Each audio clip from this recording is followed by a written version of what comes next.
Welcome everyone to the 2021 Outlook presentation. We're thrilled to have you. My name is Matt Venker. I'm a portfolio manager with First National here in Colorado. I'm joined today by Kurt Spieler, our Chief Investment Officer, who will talk about the outlook that we've written. I'm hoping a lot of you have already received this. This is an annual publication that we put together to talk about the markets and the economy. It's fully electronic, fully digital this year, so hopefully you received that via email. If not, please contact your advisor, and we'll be happy to get a copy to you.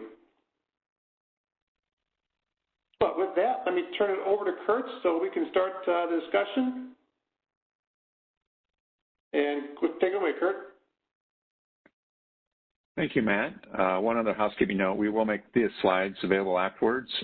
Many of the charts are the same as the 2021 Outlook, but we also added a few new charts and updated some of the information for the last month.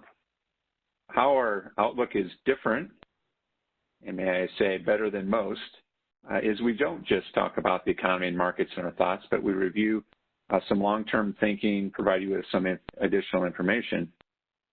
This year we decided to focus on behavioral finance, which is an area of research that I'm particularly interested in, as well as integral to our role of providing sage advice to wealth management clients.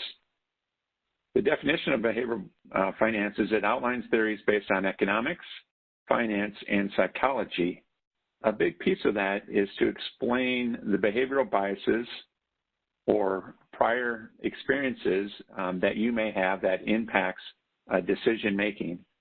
Just kind of list through some of the common examples. Overconfidence, maybe this isn't better than most, you could say, but there's others that you may have seen in yourself over the last 10, 20 years, et cetera. So chasing trends, fear, familiarity, and that sort of thing. The one I personally always look to counteract is hindsight. So it's easy as a portfolio manager to overthink, to take a look at what's going on in the marketplace, and after the fact, it always seems clear what the best answer was. And so it's always leads to potentially second guessing. The two we decided to talk about and explore a little bit further with you today is loss aversion. What loss aversion is essentially is that people feel twice as much pain from a loss as they do half as much pleasure from a gain. And so not only is it painful to lose money, but also I think people remember it much more. And so they kind of remember what happened, years ago from a negative standpoint. The concern for us as investors is it leads to underinvesting.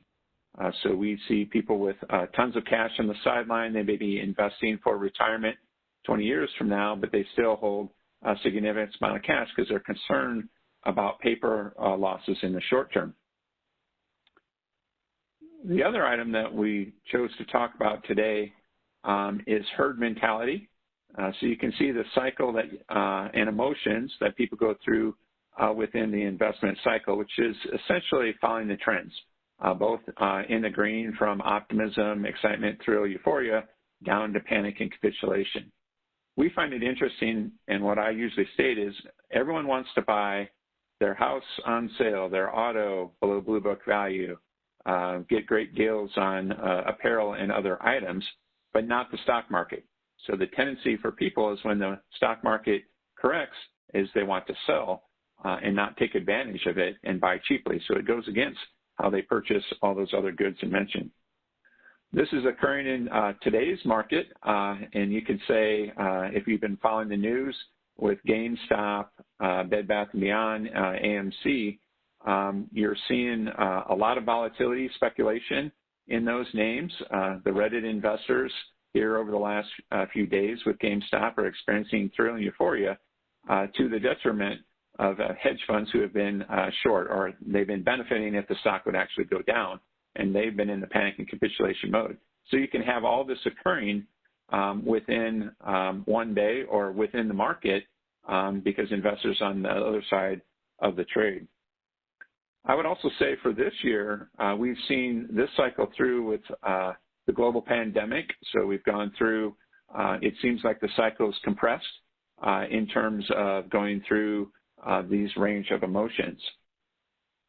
We also believe it's true within the economic cycle, which we're going to turn to next. In terms of that, we've cycled through it from an economic, the worst second quarter GDP, best recovery in the third quarter GDP. The global pandemic's been the primary influence on the cycle and is likely to continue to influence the outlook for growth this year. One of the areas that the government's been doing to cushion the downturn is, I characterize it as spending trillions of dollars. So both the Federal Reserve as well as in this chart, we've looked at the Bank of Japan, European Central Bank, and not only have they decreased interest rates to zero, but they've also increased their balance sheet. The Federal Reserve continues to buy treasuries, mortgage-backed securities, corporate bonds have expanded their balance sheet by $3 trillion, and all told, $8 trillion has been the expansion. What's been the outcome of the central bank monetary policy? First of all, it has led to a higher stock and bond market, but there's also been some signs of positivity from an economic standpoint. So some of the credit facilities the Federal Reserve put into place, as well as the interest rate sensitive sectors like housing that have seen benefits from the low interest rate environment. Well, let's get to the interactive discussion that Matt was mentioning with our first poll here. So with this central bank activity, do you feel that it's working? Do you feel the economy is going to get better this year or worse? Let's talk a little bit about consensus expectations. So this shows global growth. In 2020, the world GDP, gross domestic product, is expected to decline by 3.7%, and you see the U.S. at negative 3.5%. In general, Asia, as indicated here with China and international emerging markets, have been more resilient, seeing less of an impact from COVID-19. By and large, economists feel globally that there is pent-up demand, and 2021 is going to be a much better year with world GDP at 5.2% growth and the U.S. growing in north of the 4% range. We in general agree with this forecast, but see it distinctly as pre-vaccine and post-vaccine. So right now with the so-called dark winter here from the coronavirus, that you're seeing a pause in economic activity as various states reinstitute some of the shutdowns that we experienced earlier in 2020. But post-vaccine, when we get to herd immunity, different than herd mentality, that you can see that the expectation is there's a lot of pent-up demand and that growth will accelerate as 2021 occurs. We look at it also as the haves versus the have-nots in a couple of different ways. So parts of the economy is doing well and parts of the economy is not. One of the differences is in size. So large companies in general have fared well during the downturn. So we're talking about the Amazons, Walmart, Targets, Apples, some of these major U.S. companies have grown their market share, continuing to grow sales and earnings, really to the detriment of small businesses. So what this chart shows is how many businesses remain closed as of December 30th as compared to January 2020.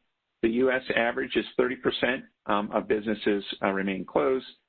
We've also chosen to show you where the bank's footprint is with Nebraska, Colorado, Illinois, Kansas, South Dakota, and Texas.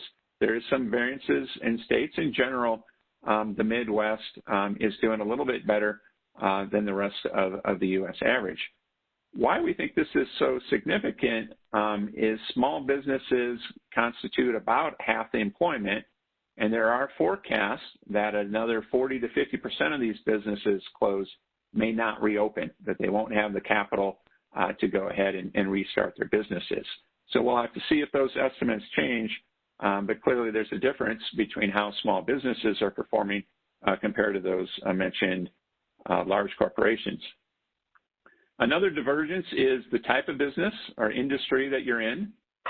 So this chart shows the change in personal consumption, which overall is around 2% down. It's been the recent statistics here in the November-December timeframe, but a big split between goods and services.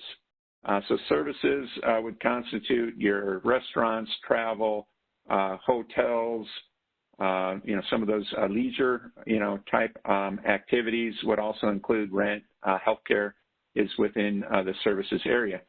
Historically in the U.S., services has grown at 4 to 5% as it was until 2020 began.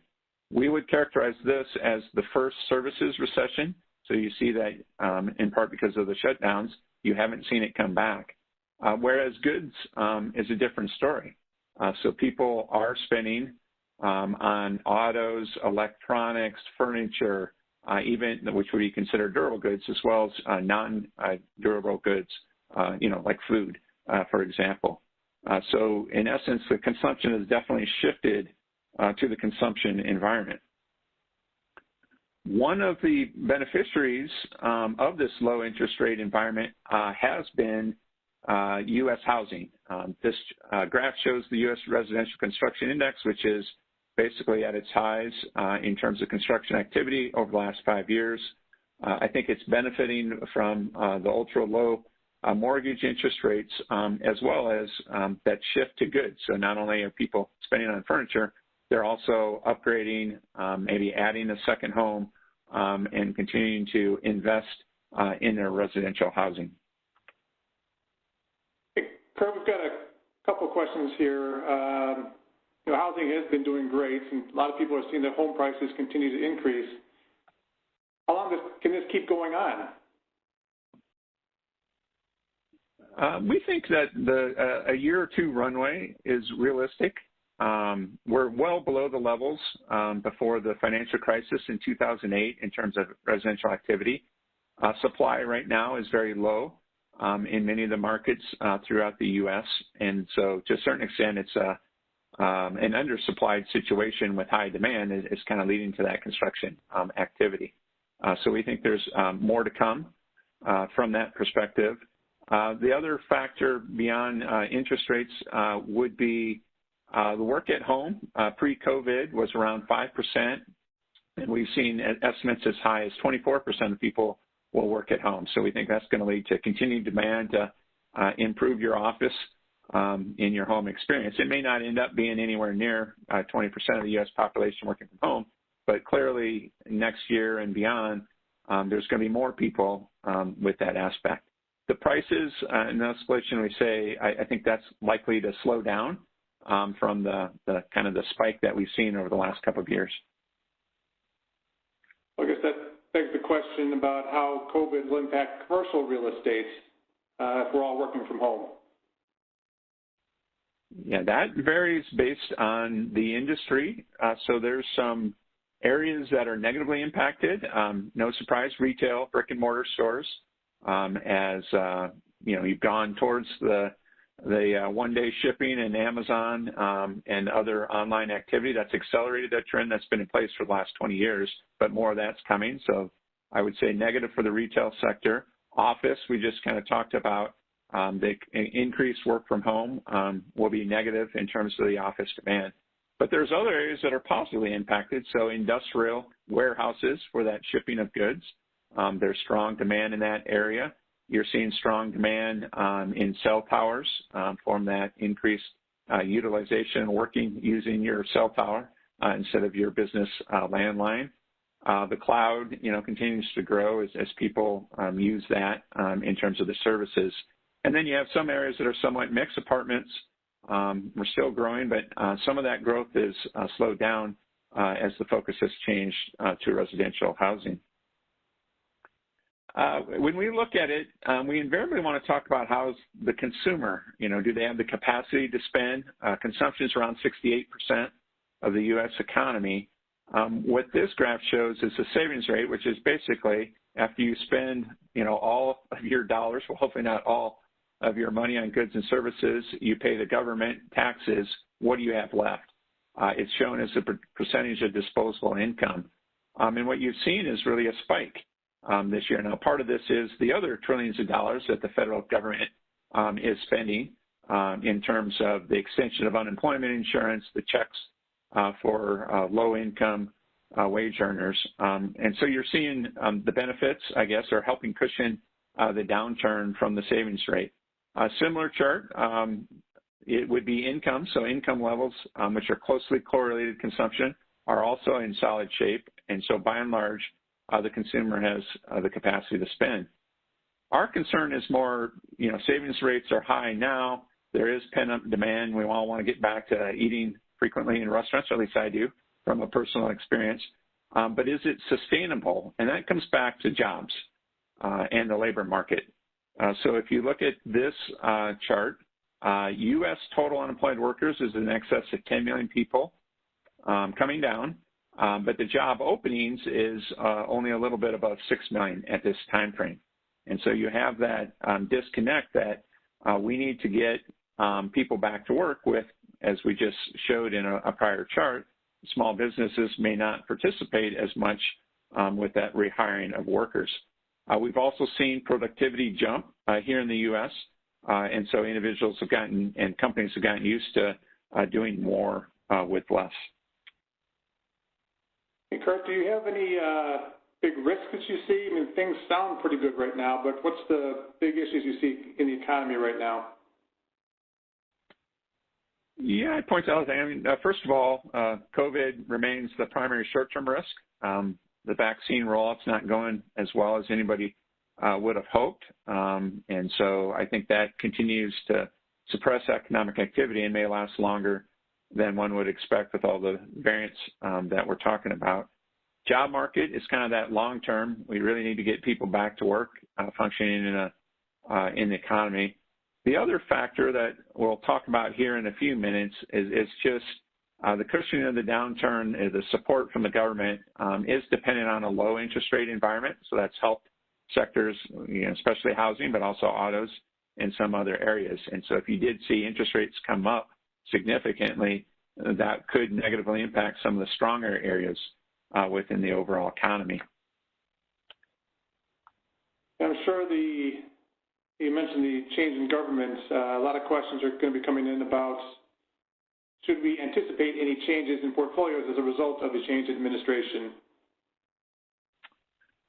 Yeah, we in general think politics is overstated in terms of the market impact goes up regardless of the iteration of who controls the White House and Congress, similar from an economic standpoint. What we do state and what we're monitoring is policy can matter. So President Biden's executed a lot of executive orders here in the first week plus of the presidency, and it's going through and determining does that impact the economy. So for us, it's not, we don't have a bias in terms of making portfolio moves on politics, but we do have a bias depending on our economic outlook, company profitability, and what we're seeing from that standpoint. So we take it from that political area to the macro, what it means for the economy, and then ultimately also what it means for specific sectors, companies, within the U.S. as well as internationally. So take it from that macro view to the micro view. I'm going to anticipate your next question regarding, we just talked about the trillions of debt. More stimulus is in the pipeline from that standpoint. What about the national debt? Most economists would say now is the time to deficit spend, but then you have to figure out how to bring it back in without negatively impacting the economy. And so that's, an important part. Right now, the debt levels are not out of control for the U.S. We've kind of been looking at it that a debt crisis is, 15 to 20 years from now, but based on the recent trajectory where debt could become a problem has accelerated. So maybe it's more like, 5 to 10 years. It depends, obviously, on how the next few years roll out. So it is definitely a long-term concern because overall what you see with countries who are even more leveraged than the U.S. is it means ultimately lower growth, lower inflation typically, and so it results in much more of a stagnant economic environment. The key to how much really is what's going on with interest rates. I mentioned that right now the deficits are not costing the government very much.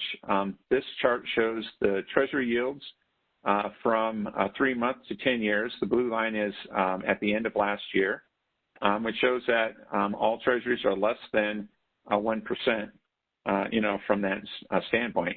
Compared to 5 to 10 years ago, which is the green and red line, lower levels, clearly if we went back 20 or 30 years, it'd be even more dramatic in terms of how low interest rates are going to rise. If you look at it, the Fed controls the short interest rates, so the 3 month, less than 2 years, but the market is responsible more for setting those long-term interest rates. Before we get into the drivers of that, we wanted to take another poll and get your insights into where do you think the 10-year Treasury yield is going. So as we mentioned, less than 1%. Where do you think we'll end this year from the 10-year Treasury standpoint? I'll let you in a little bit of the consensus thinking is that because of the Federal Reserve purchases of Treasuries, most people think that interest rates are low and will likely ebb higher. I do want to point out, though, that that's not necessarily the case. Japan interest rates have been 0 or less than 0 for 25 years. So even though we think interest rates are low, they could go lower, and they could actually go negative as much of the rest of the developed country world has done so. That's not our expectation.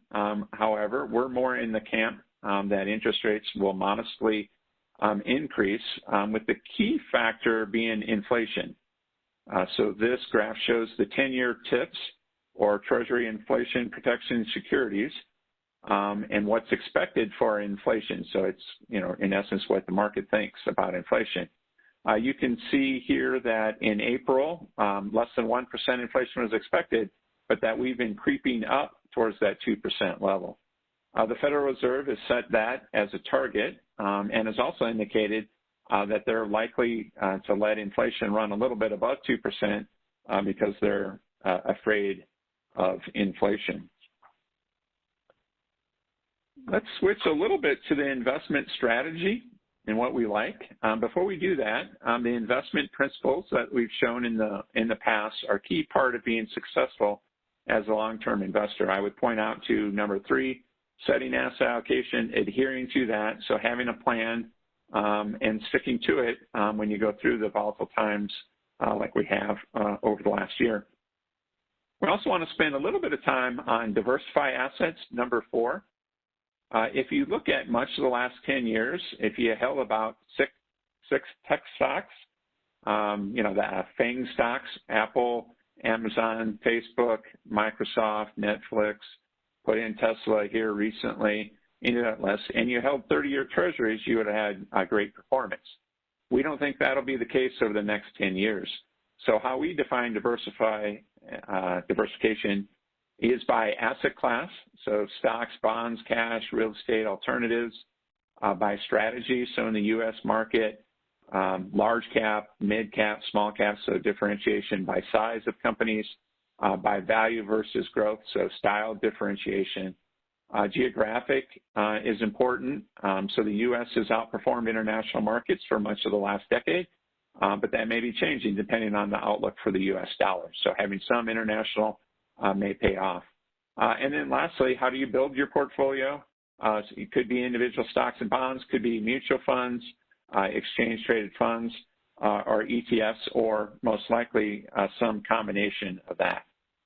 The key to building a portfolio, and this is what Matt and I spend a lot of time on, is how do you construct a portfolio to meet return goals with the least risk amount possible. So one of the riskier areas of the market that has volatility, but recently has provided great upside, is the stock market. So I want to hear your views on what your expectation is for 2021. The S&P 500 finished up 18% last year, following a great year in 2019. What do you expect for returns this year? we'll answer that kind of as we go through and talk about what does matter in terms of our stock bond decision, which is the investment process number one. First of all, earnings matter. So we do see a tight correlation between expected next 12-month earnings as well as the price in the market. Before we go into the strong earnings recovery, I wanted to talk briefly about 2020 or the last 12 months. So overall for the U.S. market, earnings were expected to be down 16%, with 4 sectors led by healthcare and information technology continuing to show earnings growth over the last year. I'll put it into even a tighter time frame. So third quarter, earnings for the broad market was down about 7%. If you took out energy and airlines, earnings growth would have been positive. So to us, that shows you the resilience within companies, that high productivity that I mentioned earlier. Companies have been able to manage through this crisis.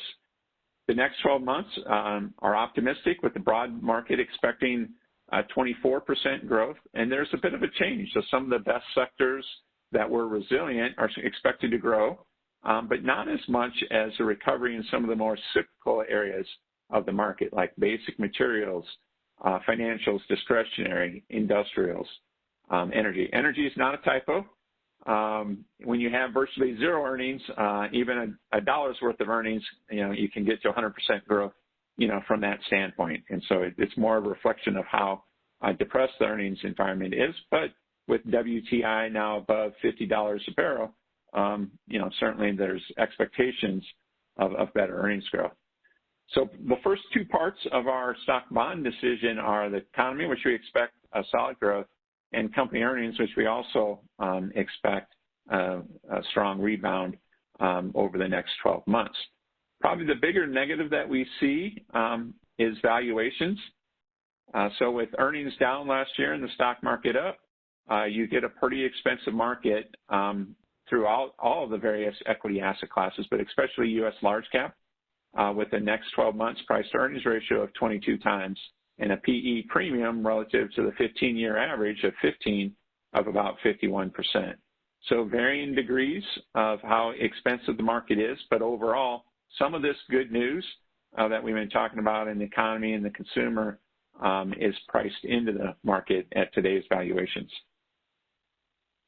Hey, Kurt, a lot of the discussion, or a lot of media outlets have started talking about bubbles and valuations in the market. And having talked about valuations here, do you think we're in a market bubble right now? No, we're in the belief that the stock market's expensive, but not in a bubble, although there are some signs in certain areas, of the marketplace. For example, special purpose acquisition courts, SPACs, there was 248 of them last year, which is basically people giving firms money to go buy something. So kind of an open checkbook. Tesla, we kind of talked about briefly. If you look at their market cap per car sold, it's $1.25 million for every car. Now, you can argue that Tesla, with their technology, is not just a car company, but based on their current level of business, it's pretty pricey. We're seeing some signs in other areas. We kind of talked about, GameStop and some of those other stocks, a lot of speculative activity from retail investors. Buying on margin has increased from that standpoint, and, you're seeing a little bit of it within cryptocurrencies again and Bitcoin. So there's pockets of a bubble, but no, overall we think it's, pricey, but not in a bubble environment. All right, well, market valuation's somewhat higher than normal, but not a bubble, and interest rates so low, how do you balance the two and just figure out the best place to invest? Good leading question here for our next chart, Matt. Well done from that perspective.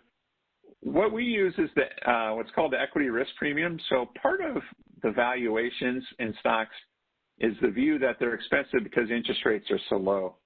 And so what this chart shows is how do stocks compare to bonds based on the low interest rate environment, which you would expect a higher valuation. And this is part of why we don't necessarily think we're in a bubble. It's because it's fairly reasonably priced in terms of equities. So our conclusion with the economy, profit outlook, relative valuations, this is the third part of that decision, is to modestly tilt portfolios towards equities and away from fixed income in portfolios. We think there is, obviously risks. We can talk about that further here in a little bit in the market. But in general, we see upside that if you look at historically economic growth plus profit growth plus an accommodative Fed, they're once again unlikely to do anything for the next couple of years, is usually a pretty good recipe for more upside within equities. The one caveat I would say is what it does mean in evaluations is on a 10-year basis, lower returns should be expected for your portfolio in equities. So there's a so-called price to be paid for the premium valuations. It may be a while, but at some point we won't be trading at a 22 times or a 20 times valuation, type level. So I kind of alluded to some of the risks that we'll talk about here in the future, but in the meantime, we wanted to go into the pull risk. What do you think is the biggest risk to the stock market? As you answer the poll questions, and we'll circle back to you here at the end with the questions, there are some opportunities that we would say within equities. Probably the biggest one to date that we're writing about and talking about is the difference in small and mid-cap, so-called Smithcap valuations. So smaller companies have not done as well over the last few years. The market's been led by those large cap, blue chip, tech names from that standpoint. What this graph shows is relative valuations. Typically, small and mid-cap trade at premiums to the large cap area of the marketplace because they historically have seen a little bit faster growth, around 1% faster growth rates in earnings. But that's not the case and hasn't been actually for the last few years, but we're now on a 15-year low in terms of that. So this basically says if you go back to the stock market valuation chart that a 13% premium from small cap is a lot less than the 51% premium for large caps. It also leads to a little bit more diversification, more value-oriented sectors. So technology names are around 27% of the large cap market and about half of that for some of the smaller companies and mid-sized companies in the marketplace. So you'll see more broader economic exposure, which is also part of our investment thesis for 2021, that if earnings do recover or broaden out, could have some regulatory risk that's in the news for the tech names, that this is an area of interest with it. The other area that we're diversifying is into adding exposure to alternative investments. So the fund that we've primarily used is a hedged equity. This is not a hedge fund. They're not shorting GameStop. They're looking at providing stock market exposure, but using options and futures to limit the downside. You can see that since 2013 on the volatility or standard deviation on the right, with the fund at 13.5% versus 21%. So significant risk reduction. It typically has between 0.4 to 0.5 times the risk of the market. What we like about the fund is you get significant risk reduction and you give up some on returns, which is shown on the left side, but not as much as the risk reduction. So that leads to higher risk-adjusted returns, and putting an allocation into that, increase in allocation as we did throughout much of 2020 leads to a benefit from meeting those return goals with the least risk amount possible. With that, I'm going to turn it back to you, Matt. Let's hear what our participants had to say in terms of the overall poll review. All right. Well, thank you all for participating in these polls. We, again, want it to be interactive, so let's take a look and see how you all felt in regards to how the economy is going. Our first question was, how does the economy fare this year? How will the economy fare this year relative to last year? And most of you feel like it's going to be better. Well, thinking about last year, hopefully it will be better. Can't imagine it'll get much worse than last year, but 48% said yes, it's going to get better next year. A few people said to me about the same, and about 30% didn't answer. Weren't quite sure. So I think that's a fairly reflective summary of what people expect going into this year. About half say it's going to get better, and I would tend to agree. The second question was about interest rates. Given they're so low right now, where do you think they will end up in the end of 2021? And this came out pretty consistently. About 53% said 1 to 1.5% is where we're going to end up. So small increases in interest rates, which, given still very low inflation, the Fed has decided they're going to keep interest rates low for at least another couple of years. That's probably a realistic number. But nobody thought we'd get above 2%. That's an interesting question because the end of 2019, the 10-year Treasury was at 2.5%. Obviously went very low last year, but it certainly has the capability to move up higher. But most of you are certainly expecting to see a just small increase in interest rates. Third question is on the stocks. What do you think stocks will do this year? And about half said 5 to 10% is realistic. And based on expected earnings growth and the stimulus coming out of Washington, that's probably a good number. Valuations will probably keep it from being a banner year like we've had the last 2 years. But nonetheless, half of you said 5 to 10%. 30% said 0 to 5%, a little smaller gain. And a few people still think we might have a great year this year too. But nobody's expecting a loss at all this year, which is good. Now, if we look at the final question, what is the biggest risk in the economy? This is pretty evenly distributed across all 4 answers. It's hard to tell what the biggest risk could be. Valuation is certainly an issue. Profit growth could be a change.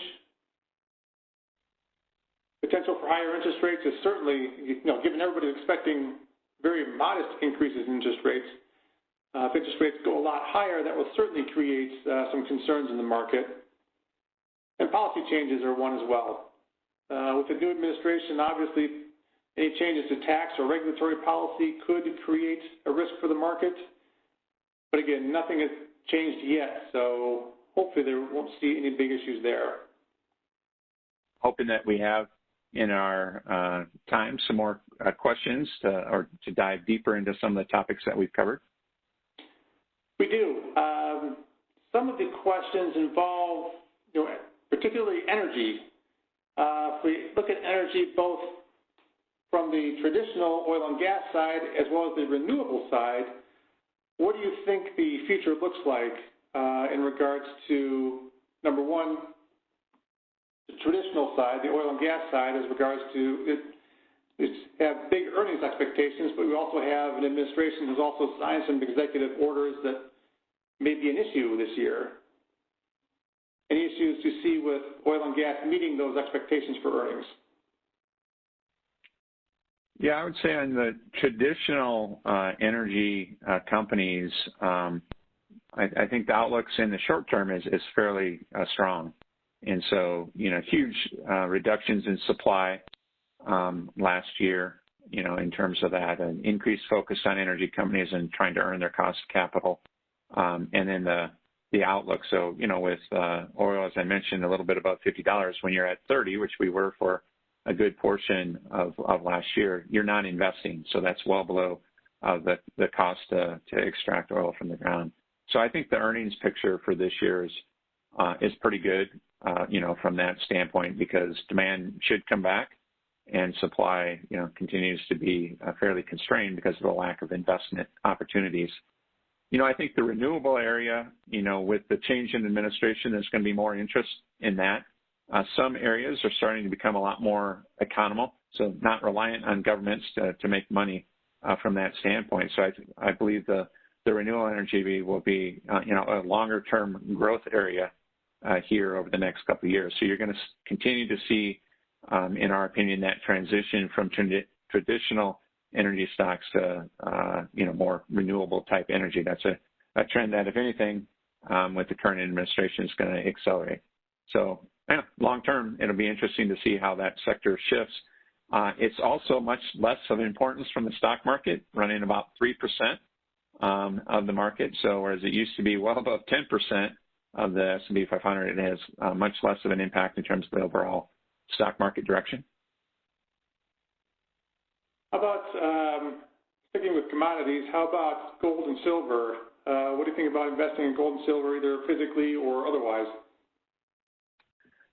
We instituted at the end of last year exposure to a gold exchange traded fund or gold ETF from that standpoint. So we don't believe it's necessary for you to physically hold precious metals or other types of commodities.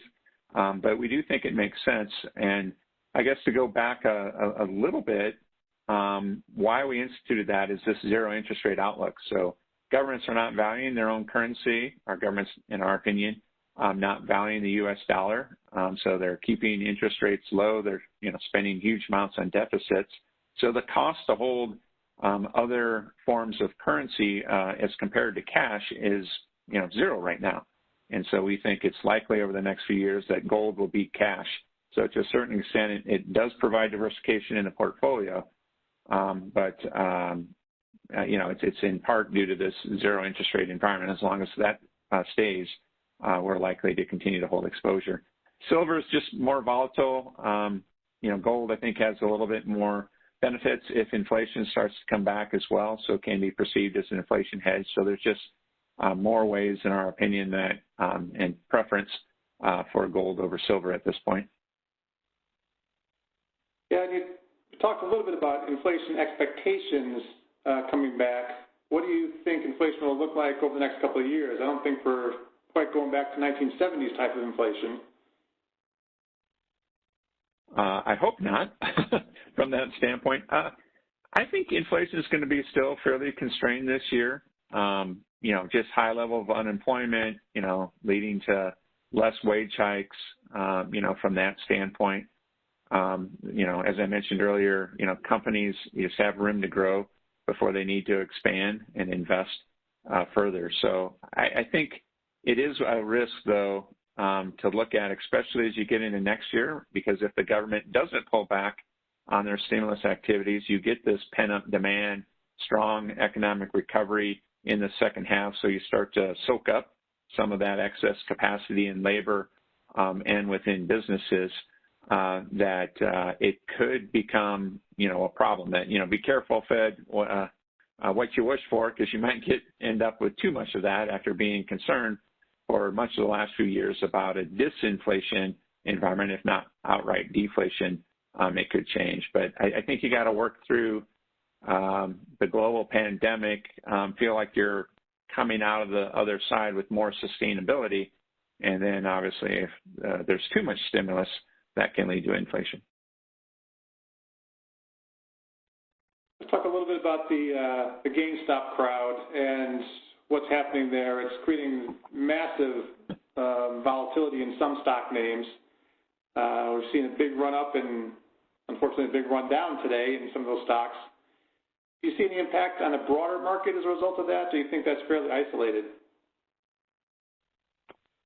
I think over the long term, it's fairly isolated, but it had an impact certainly on yesterday and today's rally in response.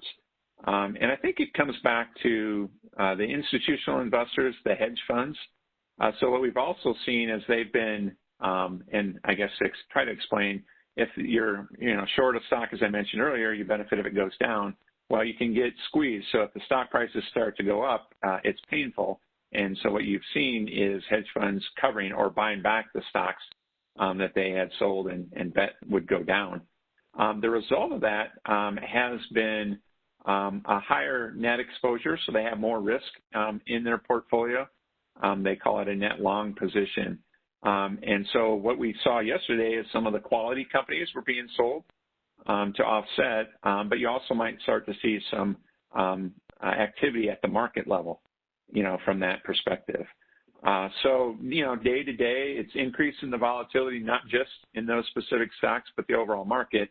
But if you look at it for the, full quarter or full year, in our opinion, it'll come back down to economic company fundamentals.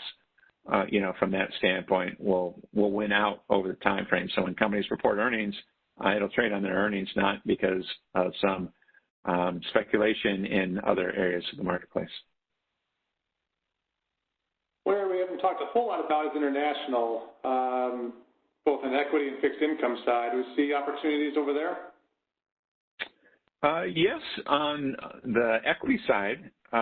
So in particular, we like the international small and mid-cap area, so kind of a constant theme here throughout global markets, as well as emerging markets. So emerging markets were resilient in the downturn.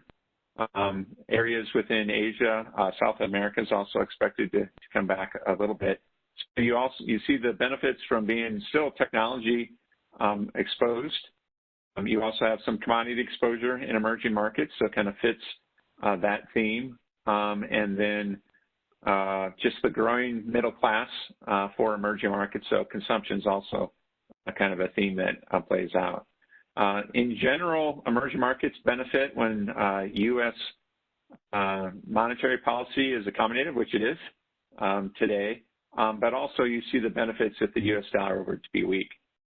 So broad-based, the U.S. dollar, we are running twin deficits, as in the trade deficit and budget deficit.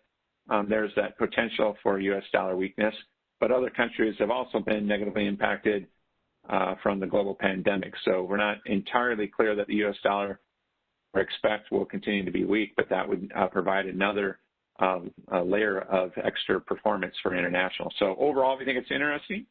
And in conclusion, it's emerging markets and international small and mid cap that we find the most interesting. We talk a little bit about financials. Credit card debt has been a big topic over the last few years. The consumer taking on more and more. Did you see any change during the pandemic as a result of that? Yeah, I would say, and this would be our bank's experience as we're a credit card producer as well as the industry, we did see some increase in delinquencies and defaults, but much less than expected, from that perspective. So a lot of banks, including ourselves, set aside a lot of reserves for potential credit losses in the first and second quarter that, at least to date, have not come to fruition. And so what we've seen within the industry is a little bit of release of those reserves that the financial sector was overly pessimistic about what would happen with consumers, and it just, never really, it kind of ebbed a little bit higher, and now it's coming right back down to where we were pre-COVID or, in similar levels, from a credit standpoint. Do you have any vision in the future on trade with China and how that might impact the economy? It certainly will probably change given the policies that have already been implemented, but do you see any major impact to the economy from changes in trade policy with China? Yeah, that's a good question. I'm not sure I have that strong of an answer, except for one thing. Trade is important in our economy, but as we mentioned earlier, consumers and what's going on there is so much more important. So a continuation of the tariffs, potential trade war with China dampens economic activity a little bit, but the key part of my description is only a little bit. So we're not reliant on exporting to China. Obviously, we're in a net import standpoint, so we import more in goods, from China than we receive. So I don't think it's a significant enough area to change the trajectory of our economic outlook. We'll have to see. I think policy towards China will change from what it has been over the last couple of years. So it is something to evaluate, but we don't rely on it, as I mentioned, from our economic standpoint. Okay. Well, it's a lot of great information, and I don't see any more questions in the queue. Do you have any final comments? I think we covered everything. I think there's upside. We'll get past, the global pandemic here, hopefully as this year progresses, leading to, a better economy. We've talked a lot about the risk. There's always a lot of risk, whether it's economic or stock market related, but don't let that lead to a paralysis in terms of making a decision, from that standpoint. So, kind of stick to that long-term plan. We'll find opportunities, make changes to portfolios as we deem appropriate. So I appreciate all the Q&A and your time. And as I mentioned, look forward to doing this in person, hopefully later this year. And thank you all for attending. As we said, the Outlook as well as the charts will be available. Just contact your advisor. We'll be happy to send them on. If you do have any more questions, please feel free to send them through. Thanks for your time. Thanks for attending and participating, and we'll talk to you again soon.